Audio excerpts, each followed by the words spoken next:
Good morning students.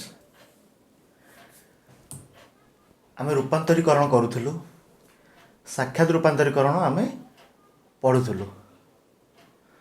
आज आम साक्षात रूपांतरीकरण एवं न्याय रूप ये दुईटर डाउट क्लास करवा।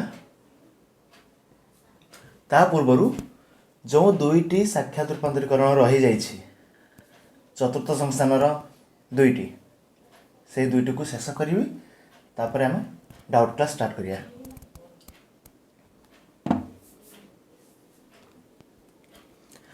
चतुर्थ संस्थान दुईटी थिला ताहा हेउची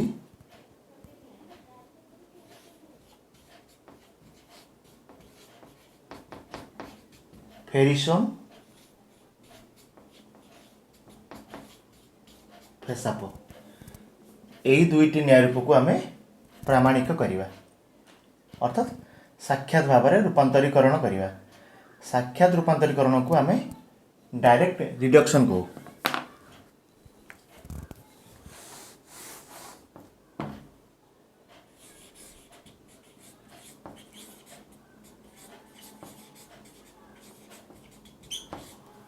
असाक्षात होची इनडायरेक्ट रिडक्शन। साक्षात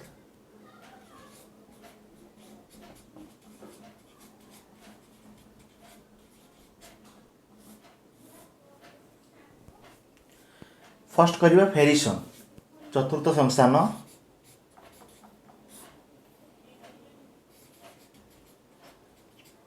फर्स्ट फेरिसन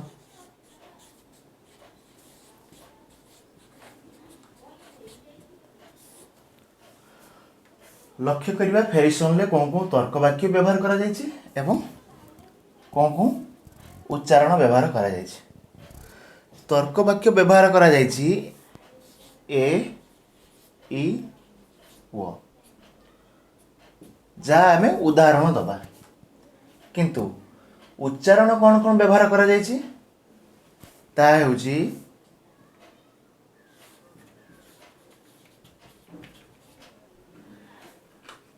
पक्षावयव सहित केवल स, साध्यावयव ए सहित किछि नाही, पक्षावयव ई सहित स अछि, सिद्धांत ओ पर किछि नाही। एई उच्चारण जो यूज होइछि तर्क वाक्य कौन कौन व्यवहार करा जायछि ताको हम उदाहरण दबा, उच्चारण कौन व्यवहार करा जायछि ता द्वारा प्रामाणिक करिवा अर्थात अप्रामाणिकटी प्रामाणिक को जीव यही उच्चारण साहाय्य। तेबे फर्स्ट उदाहरण दबा।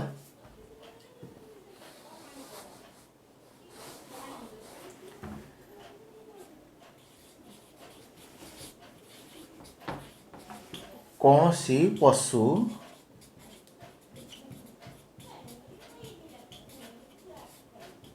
द्विपद नुहंती।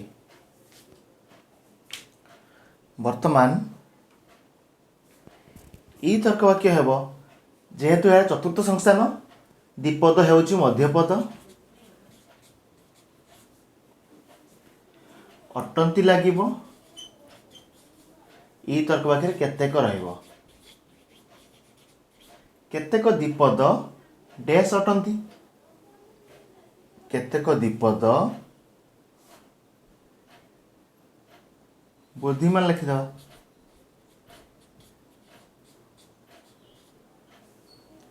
बुद्धिमान अटंती। अतएव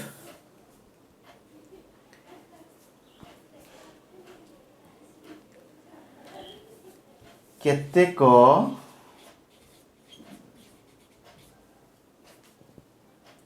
बुद्धिमान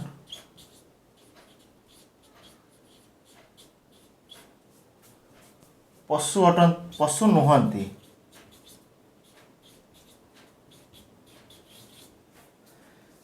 उदाहरण आम देदेलु। वर्तमान जीवा उच्चारण साहाय्य प्रामाणिक परीक्षा करिया बा प्रमाण करिया। साध्यावयव ए सहित कौन उच्चारण नाही तेणु साध्यावयव सीधासलख भाव स्थान परिवर्तन करि पारिबो। कौन सी पशु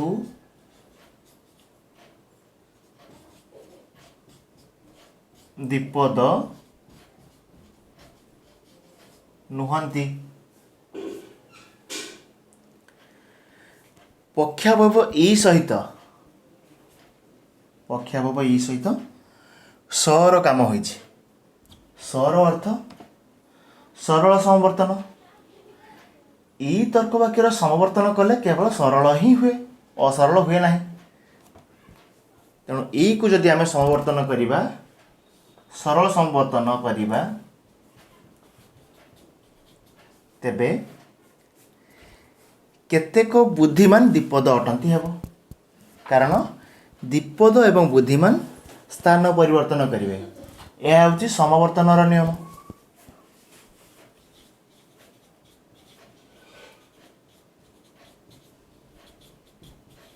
କେତେକ ବୁଦ୍ଧିମାନ ଦ୍ୱିପଦ ଅଟନ୍ତି।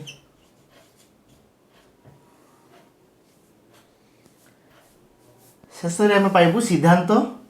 ଏହି ଦୁଇଟିକୁ ଲକ୍ଷ୍ୟ କରିବା, ସିଦ୍ଧାନ୍ତ ବାହାର କରିବା। କେତେକ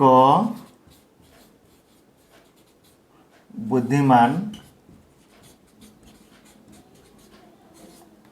ପଶୁ ନୁହନ୍ତି।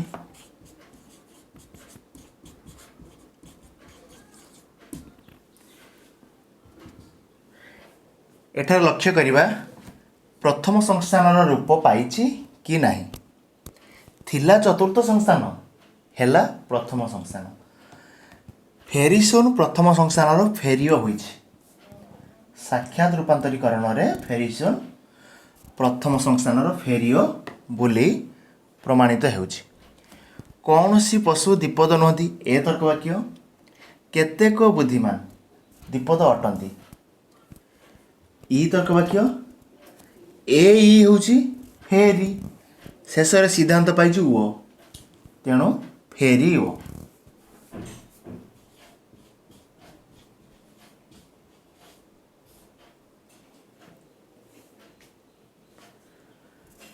এই ସାକ୍ଷାତ ରୂପାନ୍ତରୀକରଣ ଲଙ୍ଗ କ୍ୱେଶ୍ଚନ୍ ଆସିଲେ କେବଳ ଏତିକି ହିଁ କରାଯିବ।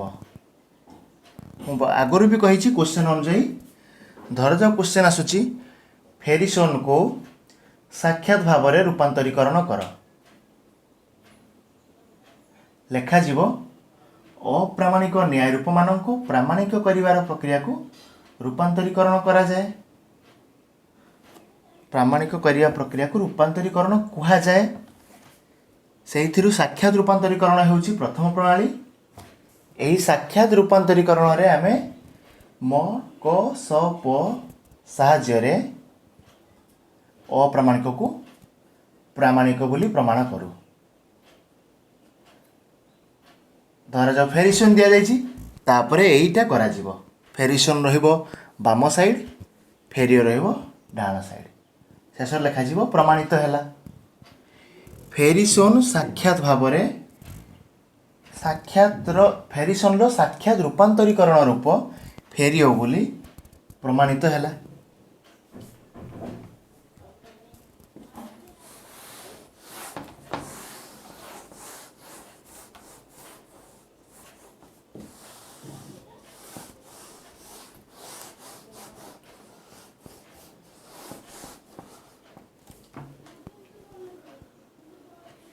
ନେକ୍ସଟ ଯିବା ଫେସାପୋ। ଫେସାପୋରେ ମୂଳ ଅକ୍ଷର ଫ ଅଛି, ତେବେ ଫେସାପୋ ମଧ୍ୟ ଫେରିଓକୁ ଆସିବ। ଫେସାପୋରେ ତର୍କ ବାକ୍ୟ ବ୍ୟବହାର କରାଯାଇଛି ଏ ଆ ଓ।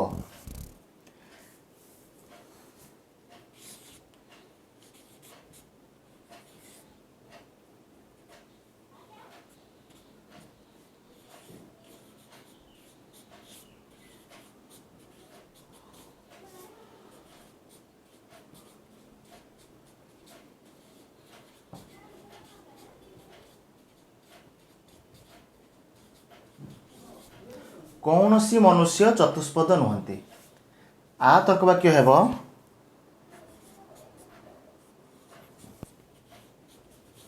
ସମସ୍ତ ଚତୁଷ୍ପଦ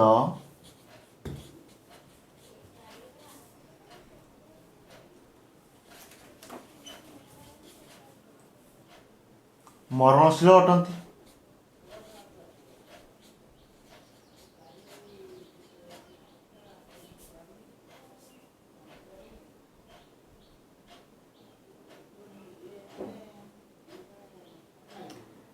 ବା ସମସ୍ତ ଚତୁଷ୍ପଦ ପଶୁ ଅଟନ୍ତି କରିପାରିବା, ଯାହାଫଳରେ ଆମ ସିଦ୍ଧାନ୍ତଟି ସୁବିଧା ହେବ।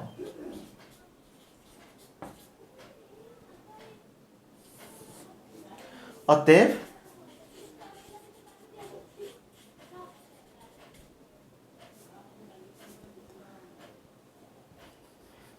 ମରଣଶୀଳ ଥିଲା ଠିକ୍ ଥିଲା।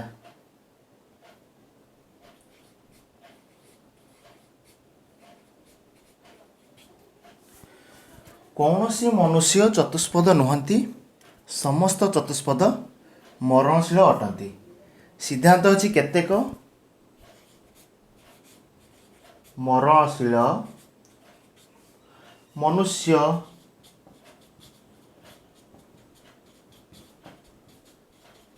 ନୁହନ୍ତି, କେତେକ ମରଣଶୀଳ ମନୁଷ୍ୟ ନୁହନ୍ତି।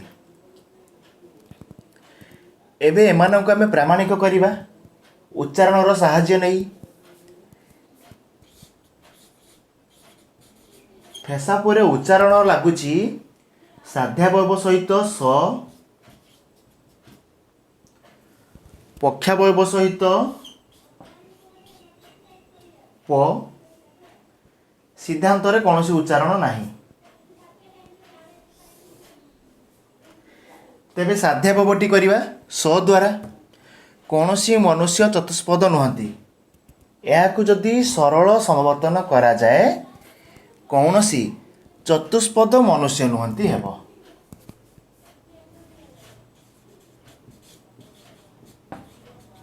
କୌଣସି ଚତୁଷ୍ପଦ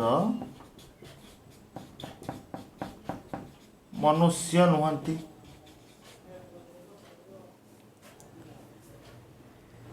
ଆ ତର୍କ ବାକ୍ୟ ସମସ୍ତ ଚତୁଷ୍ପଦ ମରଣଶୀଳ ଅଟନ୍ତି, ଏହାକୁ ଆମେ ପ ଦ୍ୱାରା କଲେ ଆ ତର୍କ ବାକ୍ୟରେ ହିଁ ପ ଲାଗେ। ଅନ୍ୟ ତର୍କ ବାକ୍ୟର ସମବର୍ତ୍ତନ କହିଲେ ସରଳ ସମବର୍ତ୍ତନ ହୁଏ, କେବଳ ଆ ତର୍କ ବାକ୍ୟର ସମବର୍ତ୍ତନ ପ ହୁଏ, ଅର୍ଥାତ୍ ଅସରଳ ହୁଏ।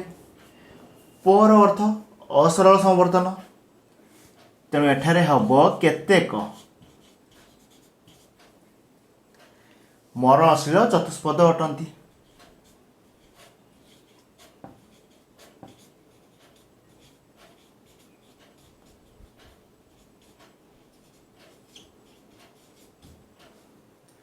ବର୍ତ୍ତମାନ ସିଦ୍ଧାନ୍ତ ଆସିବ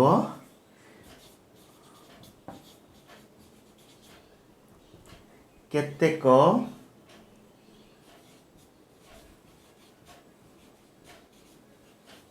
ମରଣଶୀଳ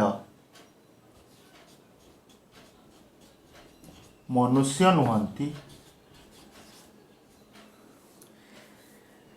ଫେସାପୁଅର ସିଦ୍ଧାନ୍ତ ମଧ୍ୟ ଥିଲା କେତେକ ମରଣଶୀଳ ମନୁଷ୍ୟ ନୁହନ୍ତି। ଫେରିଓର ସିଦ୍ଧାନ୍ତ ମଧ୍ୟ କେତେକ ମରଣଶୀଳ ମନୁଷ୍ୟ ନୁହନ୍ତି। ଏହା ଫେରିଓ ବୋଲି ଆମେ ଜାଣିଲୁ କେମିତି? ସାଧ୍ୟାବୟବ ହେଇଛି ଏ ତର୍କ ବାକ୍ୟ, ପକ୍ଷାବୟବ ହେଇଛି ଇ ତର୍କ ବାକ୍ୟ, ସିଦ୍ଧାନ୍ତ ହେଇଛି ଅ। ଏଇଥିରୁ ଜଣାପଡ଼ୁଛି ପ୍ରଥମ ସଂସ୍ଥାନରେ ଏ ଇ ଓ ନ୍ୟାୟ ରୂପଟି ହେଉଛି ଫେରିଓ। ଶେଷରେ କନକ୍ଲୁଜନ ହେବ ଫେସାପୋ ସାକ୍ଷାତ ରୂପାନ୍ତରୀକରଣ ରୂପ ଫେରିଓ ଅଟେ। ଫେସାପୋର ସାକ୍ଷାତ ରୂପାନ୍ତରିତ ରୂପ ଫେରିଓ ଅଟେ।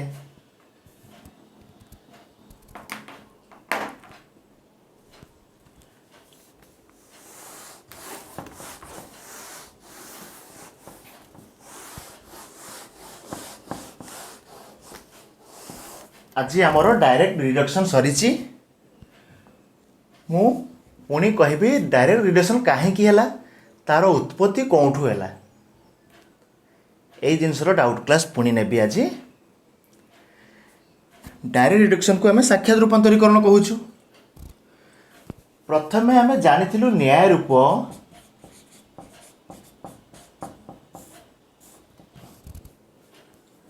ପ୍ରଥମେ ଆମେ ନ୍ୟାୟ ରୂପ କ'ଣ ଜାଣିଥିଲୁ? न्याय रूप में आम 19 न्याय रूप पाइलु वैध।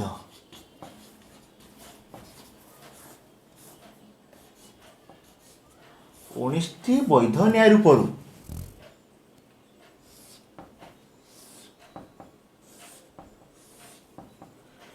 15टी अप्रामाणिक,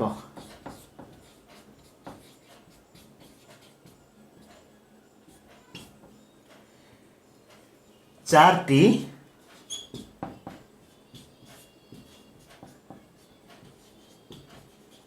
प्रामाणिक। अप्रामाणिक को कहा जाए सदोष, अर्थात संपूर्ण भाव में दोष मुक्त नुहति, एमाने दोषयुक्त अटंती, तेणु सदोष।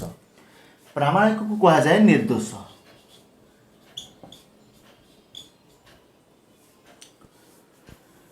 तेबे जानिलु न्याय रूप 19 रु 15टी होउचंती अप्रामाणिक, बाकी 4टी होउचंती प्रामाणिक।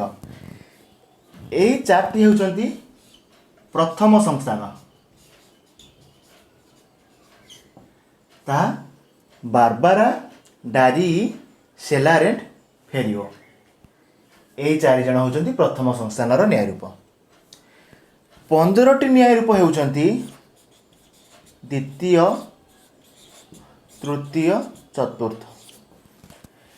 द्वितीय, तृतीय, चतुर्थ संस्थानर न्याय रूप गुड़िक अप्रामाणिक अटंती।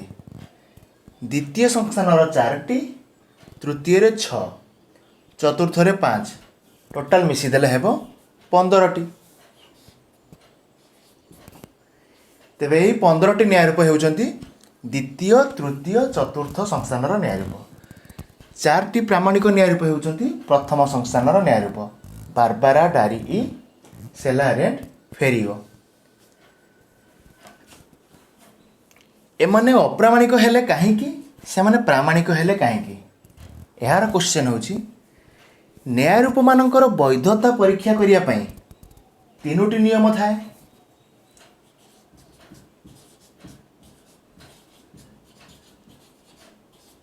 साधारण नियमावली,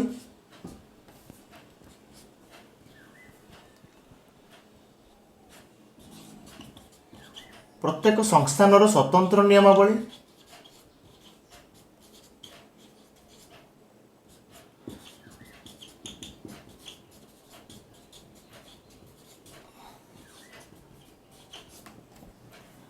तीनोटी नियम होउची जनरल सिलोजिस्टिक रूल, त्रिपदी जुक्तिर साधारण नियमावली, प्रत्येक संस्थानर स्वतंत्र नियमावली, लास्ट अरिस्टोटलकर मौलिक सूत्र सर्वास्तिनासी सूत्र। यही 3टी नियम होउची न्याय रूप मानक वैधता परीक्षा करे। आम जो न्याय रूप वैध बोली प्रमाण करिछु साहाय्य नैछु केवल यही 3टी नियमर साहाय्य नैछु। जो 19टी न्याय रूप पाइथिलु से 19 रु यही अप्रामाणिक 15टी केवल 2टी नियम को ग्रहण करती, संपूर्ण 3टी नियम को सेमाने ग्रहण करती नहीं, केवल 2टी को ग्रहण करती, अर्थात गोटे को ग्रहण करती नहीं, जहाँ फल से माने संपूर्ण प्रामाणिक हो पारिले नहीं, किछि अंशरे दोषयुक्त रहीगले। किंतु प्रथम संस्थानर जो प्रामाणिक 4टी, यही 4टी 3टी जाक को ग्रहण करती। साधारण नियमावली को मध्य, स्वतंत्र नियमावली को मध्य, सर्वास्तिनासी सूत्र को मध्य एमाने ग्रहण करती। तेणु एमानक आमे प्रामाणिक कहलु। यार कारण एमाने कौनसी नियम को बाद दे नाहांती, सबुटा को ग्रहण करिसेंती। त्रिपदी जुक्ति रे न्याय रूप वैधता करिवार जो 3टी नियम रही, 3टी को एमाने मानिचंती, ग्रहण करिसेंती। तेणु एमाने संपूर्ण वैध बा प्रामाणिक बा निर्दोष। तेबे आसीबा एबे रूपांतरीकरण को। रूपांतरीकरण प्रश्न एठी उठे, ଏଇ ଯେଉଁ 15ଟି ଅପ୍ରାମାଣିକ ନ୍ୟାୟ ରୂପ ରହିଲେ ଏମାନେ ପ୍ରାମାଣିକ ହୋଇପାରିବେ କି? ଅପ୍ରାମାଣିକ ଘରେ ଯେଉଁ ଅଛନ୍ତି ସେମାନେ ପ୍ରାମାଣିକ ହୋଇପାରିବେ କି? ଏମାନେ 89% ରଖିଛନ୍ତି ପରୀକ୍ଷାରେ, ସେମାନେ 90% ରଖିଛନ୍ତି। ତେଣୁ ସେମାନଙ୍କୁ ଆମେ 90% ରଖିଥିବାରୁ ପ୍ରାମାଣିକ ଘର କହୁଛୁ, 89% ରଖିଥିବାରୁ ଏମାନଙ୍କୁ ଅପ୍ରାମାଣିକ ଘର କହୁଛୁ। 89%ରୁ ଏମାନଙ୍କର ଚାନ୍ସ ଅଛି କି 90% ରଖିବାର? ଅର୍ଥାତ୍ ଅପ୍ରାମାଣିକ ପ୍ରାମାଣିକ ହେବାର ଚାନ୍ସ ଅଛି କି? ହଁ, ଏଇ ଅପ୍ରାମାଣିକ ବି ପ୍ରାମାଣିକ ହୋଇପାରିବେ।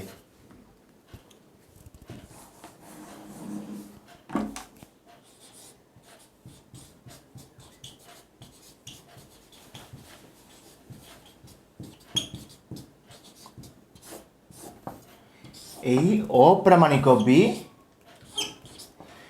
ପ୍ରାମାଣିକ ହୋଇପାରିବେ। ତ ଯେଉଁ ଉପାୟ ଆମେ ଅବଲମ୍ବନ କରିବା ସେହି ଉପାୟଟିକୁ କୁହାଯାଏ ରୂପାନ୍ତରୀକରଣ।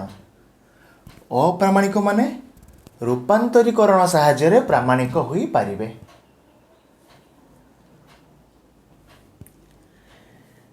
ତେବେ ରୂପାନ୍ତରୀକରଣ କ'ଣ? ଯିଏକି ଅପ୍ରାମାଣିକ ମାନଙ୍କୁ ପ୍ରାମାଣିକ କରାଉଛି।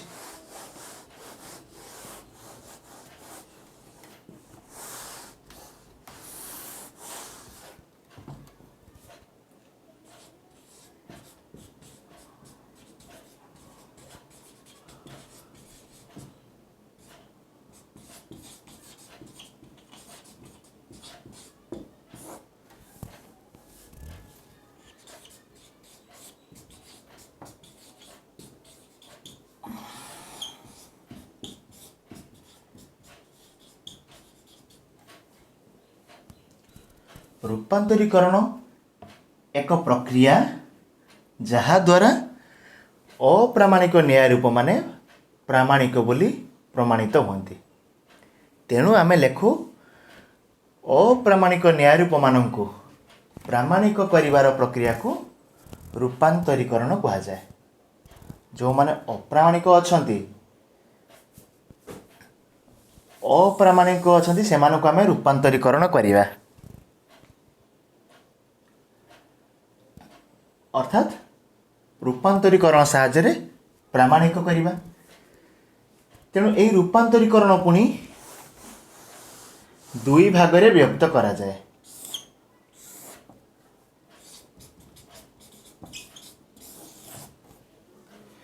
ଗୋଟିଏକୁ କହନ୍ତି ସାକ୍ଷାତ ଉପାୟରେ ରୂପାନ୍ତରୀକରଣ, ଅନ୍ୟଟି ହେଉଛି ଅସାକ୍ଷାତ ଉପାୟରେ ରୂପାନ୍ତରୀକରଣ। ତେବେ ଅପ୍ରାମାଣିକକୁ ପ୍ରାମାଣିକ କରିବାର ପ୍ରକ୍ରିୟାକୁ ରୂପାନ୍ତରୀକରଣ କୁହାଯାଏ। ଏହାକୁ ଦୁଇଟି ମେଥଡ଼ କରାଯାଇଛି ବା ଦୁଇଟି ପ୍ରଣାଳୀ କରାଯାଇଛି। ରୂପାନ୍ତରୀକରଣକୁ ଦୁଇ ପ୍ରଣାଳୀରେ ବିଭକ୍ତ କରାଯାଇଛି। ସାକ୍ଷାତ ରୂପାନ୍ତରୀକରଣ ଆଉ ଗୋଟିଏ ଅସାକ୍ଷାତ ରୂପାନ୍ତରୀକରଣ।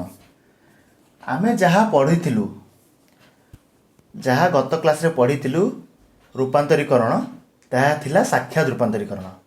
ଆଜି ଯାହା ଶେଷ ହେଇଛି ଅସାକ୍ଷାତ ରୂପାନ୍ତରୀକରଣ ଆମେ ନେକ୍ସଟ କ୍ଲାସ୍ରେ ପଢ଼ିବା। ତେବେ ସାକ୍ଷାତ ରୂପାନ୍ତରୀକରଣରେ କ'ଣ କରାଯାଏ? ଅସାକ୍ଷାତର ପ୍ରଶ୍ନ ଏବେ ଉଠୁନାହିଁ, ଆମେ ନେକ୍ସଟ କ୍ଲାସ୍ରେ କରିବା। ସାକ୍ଷାତ ରୂପାନ୍ତରୀକରଣରେ କରାଯାଏ ଦ୍ୱିତୀୟ ସଂସ୍ଥାନର 4ଟି, ତୃତୀୟ ସଂସ୍ଥାନର 6ଟି, ଚତୁର୍ଥ ସଂସ୍ଥାନର 5ଟି ନ୍ୟାୟ ରୂପମାନଙ୍କୁ ମ, କ, ସ, ପ ସାହାଯ୍ୟରେ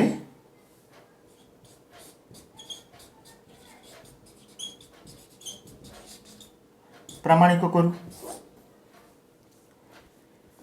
ସାକ୍ଷାତ ରୂପାନ୍ତରୀକରଣରେ ଅପ୍ରାମାଣିକ ନ୍ୟାୟ ରୂପ ଅର୍ଥାତ୍ ଦ୍ୱିତୀୟ ସଂସ୍ଥାନର 4ଟି, ତୃତୀୟରେ 6ଟି, ଚତୁର୍ଥରେ 5ଟି, 15ଟି, ଟୋଟାଲ 15ଟି। ଏଇମାନଙ୍କୁ ଆମେ 4ଟି ଉଚ୍ଚାରଣ ସାହାଯ୍ୟରେ ପ୍ରାମାଣିକ କରୁ। ମ, କ, ସ, ପ। ଏହି 4ଟି ଉଚ୍ଚାରଣ ସାହାଯ୍ୟରେ ଏମାନେ ପ୍ରାମାଣିକ ବୋଲି ପରୀକ୍ଷା କରାଯାଏ। ଅର୍ଥାତ୍ ଆମେ ଧରାଯାଉ ବାଲେଶ୍ୱରରୁ କଟକ ଯିବୁ। ବାଲେଶ୍ୱରକୁ ଭାବି ନିଅ ଅପ୍ରାମାଣିକ, ପ୍ରାମାଣିକକୁ ଭାବ କଟକ। ଯିବା ପାଇଁ ଆମେ 4ଟି ଯାନର ସାହାଯ୍ୟ ନେଉ। ତାହା ହେଉଛି ଟ୍ରେନ୍, ବସ୍, ବାଇକ୍, ସାଇକେଲ। ଠିକ୍ ସେମିତି ଅପ୍ରାମାଣିକରୁ ପ୍ରାମାଣିକକୁ ଯିବା ପାଇଁ 4ଟି ଉଚ୍ଚାରଣ ଅର୍ଥାତ୍ ତାତ୍ପର୍ଯ୍ୟପୂର୍ଣ୍ଣ ସଂକେତର ସାହାଯ୍ୟ ନିଆଯାଏ। ତାହା ହେଉଛି ମ, କ, ସ, ପ। ମକ, ସପ।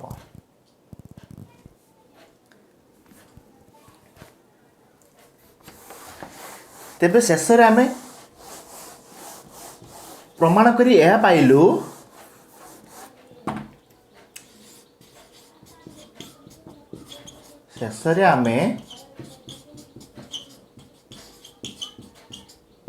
ଯେ 15ଟି ନ୍ୟାୟ ରୂପର 15ଟି ଅପ୍ରାମାଣିକ ନ୍ୟାୟ ରୂପର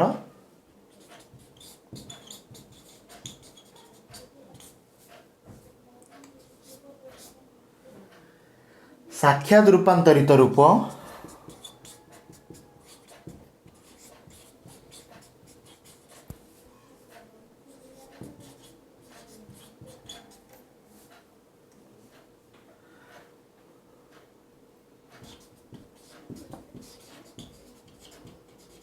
ଫାର୍ଷ୍ଟ ଫିଗର ପ୍ରଥମ ସଂସ୍ଥାନ। ଶେଷରେ ଆମେ ଏହା ପାଇଲୁ 15ଟି ଅପ୍ରାମାଣିକ ନ୍ୟାୟ ରୂପମାନଙ୍କର ସାକ୍ଷାତ ରୂପାନ୍ତରିତ ରୂପ ହେବ କେବଳ ପ୍ରଥମ ସଂସ୍ଥାନ। ତାହା ହେଉଛି ଲେଖିବା ଏଇଟା ଆବଶ୍ୟକ ନାହିଁ। ତାହା ହେଉଛି ଯେଉଁ ଅପ୍ରାମାଣିକ ନ୍ୟାୟ ରୂପମାନଙ୍କର ମୂଳ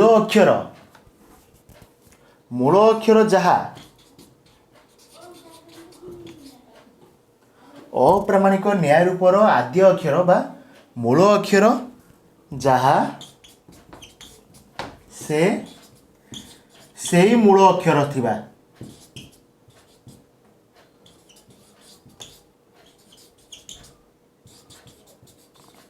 ନ୍ୟାୟ ରୂପକୁ ଯିବ।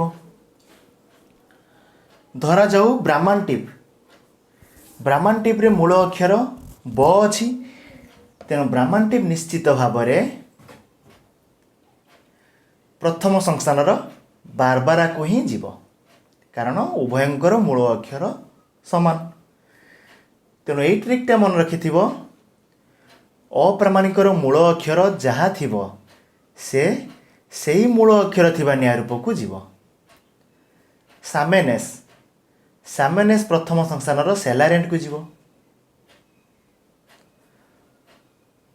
ପ୍ରଥମ ସଂସ୍ଥାନ ତ ଅଲରେଡ଼ି ପ୍ରାମାଣିକ ଅଛି। ପ୍ରଥମ ସଂସ୍ଥାନକୁ ଆମେ ଆଣିବା। ଦ୍ୱିତୀୟ, ତୃତୀୟ, ଚତୁର୍ଥର ନ୍ୟାୟ ରୂପମାନଙ୍କୁ ଆମେ ପ୍ରଥମ ସଂସ୍ଥାନକୁ ଆଣିବା। ଦ୍ୱିତୀୟରେ ପ୍ରଥମେ ଅଛି ସାମେଷ୍ଟ୍ରେସ୍ ସେଲାରେଣ୍ଟକୁ ଆସିବ। ଶେଷରେ ସେଲାରେଣ୍ଟ। ବାରୋକ ଫେରିଓକୁ ଆସିବ, କାରଣ ବାରୋକର ନୂଆ ନାମ ହେଉଛି ଫାକ୍ସକ। ତାପରେ ଯିବା ଫେଷ୍ଟିନୋ ଫେରିଓକୁ ଆସିବ। ଦ୍ୱିତୀୟ ସଂସ୍ଥାନ ଗଲା। ତୃତୀୟ ସଂସ୍ଥାନରେ ଡାରାପ୍ଟି, ଡାଟିସି, ଡିସାମିସ୍ ଏହି 3ଟିରେ ଡ ଅଛି। ଏହି 3 ଜଣ ଡାରିକୁ ଯିବେ। ଠିକ୍ ସେହିପରି ବୋକାଡୁର ନ୍ୟାୟ ରୂପ ମଧ୍ୟ ଡାରି ହେବ, କାରଣ ବୋକାଡୁର ଅନ୍ୟ ନାମ ହେଉଛି ଡୋକ୍ସାମସ୍କ। ତେଣୁ ବୋକାଡୁ ମଧ୍ୟ ଡାରିକୁ ଯିବ।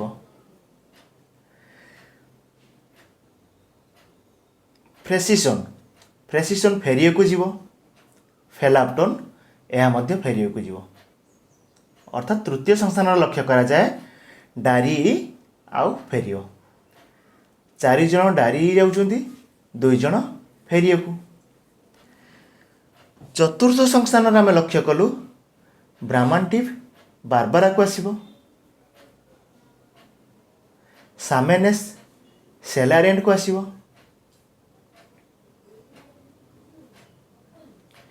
फेसापो फेरियो को आसीबो, फेरिसन फेरियो को आसीबो, लास्ट डिमारिस डिमारिस जीवो डायरी को, कारण उभयंकर मूल अक्षर ड अछि। तेणु एथिरु आमे क्लियर हेलु अप्रामाणिक न्याय रूपर मूल अक्षर जहाँ थिबो से सही मूल अक्षर थिबा न्याय रूप को ही जीव। जीव अर्थ यह को आमे रूपांतरीकरण प्रक्रिया द्वारा प्रथम संस्थानर न्याय रूप सहित तुलना करूछु, समान बोली तुलना करूछु।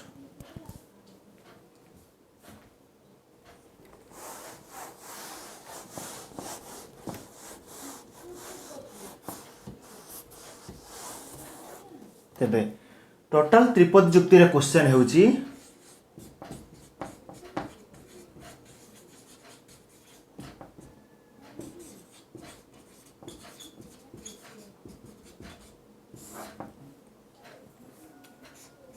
फर्स्ट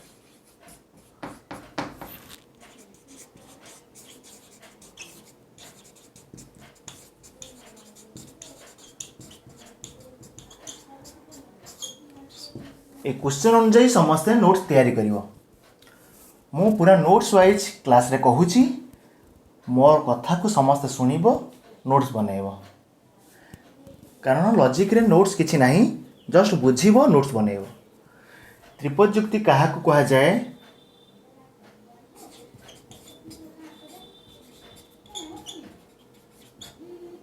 यार संज्ञा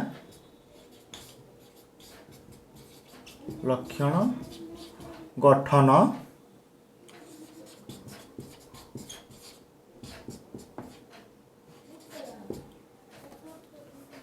त्रिपद जुक्ति कहा को कहा जाए? यार संज्ञा लक्षण गठन को बुझा। 2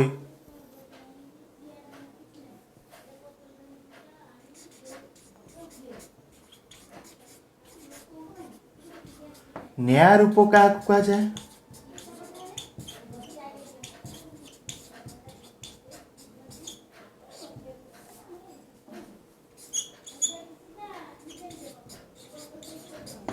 यार गठन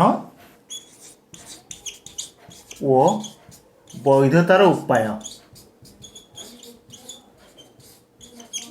लेख। 3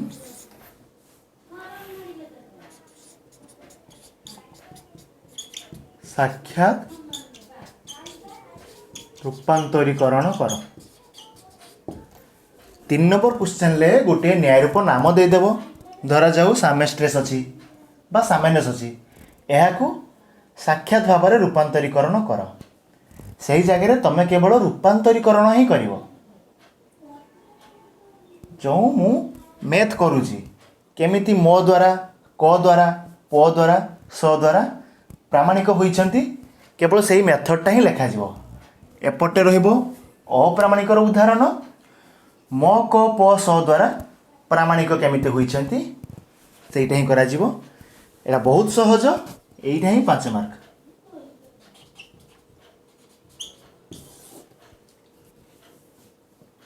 एवं एटा श्योर क्वेश्चन, साक्षात रूपांतरीकरण एक श्योर क्वेश्चन। लास्ट रहिला साधारण नियमावली प्रमाण।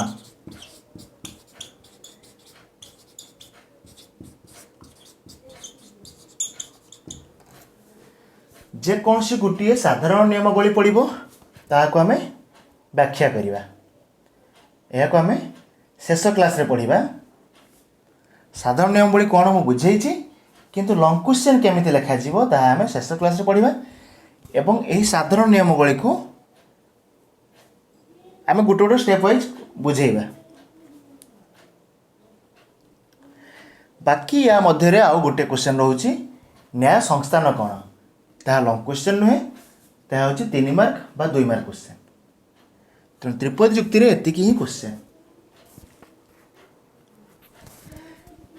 न्याय रूप क्या कह जाए यार गठन और वैधतार उपाय लेख। यही क्वेश्चन आंसर होची न्याय रूप क्या कह जाए। प्रथम लिखा त्रिपदी जुक्ति रे तीनोटी तर्क वाक्य मानकर गुण एवं परिमाण को लक्ष्य करी न्याय रूप गठन करा जाए। न्याय रूप गठन करिवार तीनोटी उपाय रही व्यापकतम, व्यापकतर, सर्वनिम्न। व्यापकतम रे केवल हेतुवाक्य द्वयर गुण और परिमाण को नहीं न्याय रूप गठन करा जाए। यही व्यापकतम रे गोटे संस्थान रे 16टी, 4टी संस्थान रे 64टी न्याय रूप पॉसिबल संभव। नेक्स्ट व्यापकतर। व्यापकतर रे तीनोटी तर्क वाक्य मानकर गुण एवं परिमाण को लक्ष्य करी न्याय रूप गठन करा जाए। गोटे संस्थान रे 64, 4टी संस्थान रे 256 न्याय रूप संभव। सर्वनिम्न रे ଯେଉଁ ଗୁଡ଼ିକ वैध न्याय रूप बोली प्रमाणित हेबे ताहाकु सर्वनिम्न बोली कहा जाए। अर्थात 19टी न्याय रूप। नेक्स्ट लिखा न्याय रूपर वैधता करिवार उपाय। न्याय रूप मानकर वैधता प्रमाण करिवार उपाय। न्याय रूप मानकर वैधता बा प्रामाणिकता तीनोटी उपाय करा जाए। एक साधारण नियमावली, स्वतंत्र नियमावली, सर्वस्तिनाशी सूत्र। यही तीनोटी नियम रु केवल 2टी नियम को द्वितीय संस्थान, तृतीय संस्थान, चतुर्थ संस्थान ग्रहण करती, किंतु प्रथम संस्थान तीनोटी जाक नियम को ग्रहण करती। तेणु प्रथम संस्थान प्रामाणिक संस्थान अटे। बाकी द्वितीय, तृतीय, चतुर्थ संस्थान गुड़िक अप्रामाणिक अटंती। सरीगला न्याय रूप। साक्षात रूपांतरीकरण कर कहले क्वेश्चन आसीबो, जस्ट मैथटा करा जिवो, उदाहरण दे मैथ करा जिवो।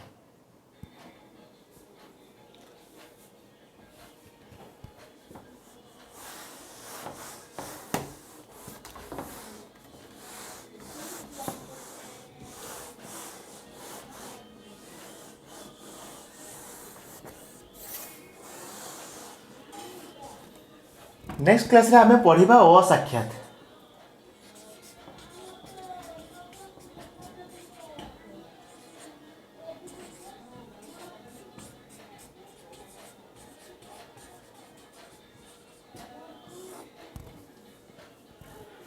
साक्षात रूपांतरीकरण परी असाक्षात मध्य बहुत इजी। खाली उदाहरण साहाय्य रे आमे असाक्षात को प्रमाण करिएगा।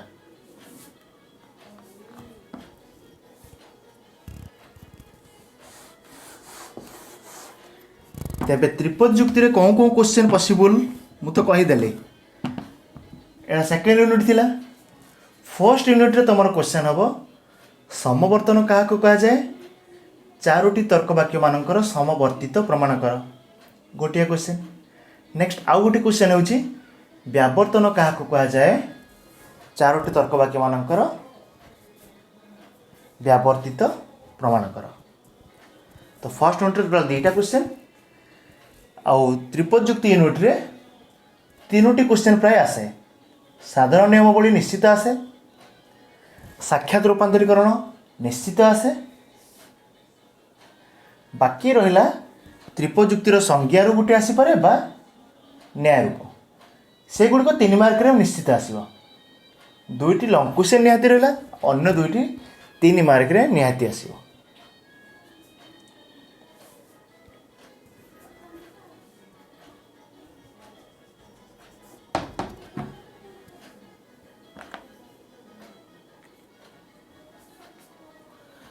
ठीक अच्छे आज एति। नेक्स्ट पढ़ा असाक्षात रूपांतरीकरण। Thank you.